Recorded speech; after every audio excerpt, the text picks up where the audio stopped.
Good morning, beautiful people of the universe. Nandito po tayo sa aming munting kubo sa bayan ng Bulinaw at makikita po ninyo ang aming tirahan ng dalawang gabi at 3 araw. At dito po ninyo makikita ang aming lugar na aming mag-stay po kami dito ng mga 3 days lang. At meron po tayong isang guest na si Sphinx.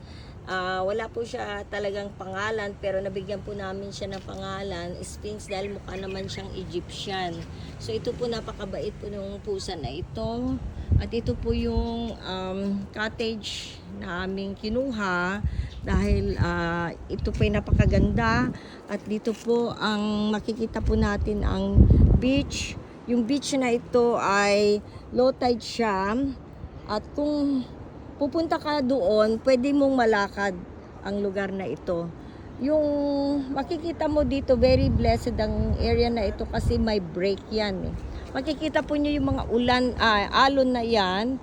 Yan po yung alon na yan hanggang doon lang po. Kaya napaka-safe po dahil kahit nga mga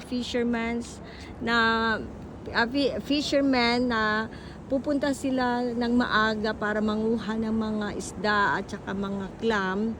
At safe po sila na pumupunta at halos everyday po sila na nagfi-fish po ng kanilang para sa kanilang pamilya, kasi hindi naman po malalaki yung mga isda, mga maliliit lang po naman yung mga isda po nila.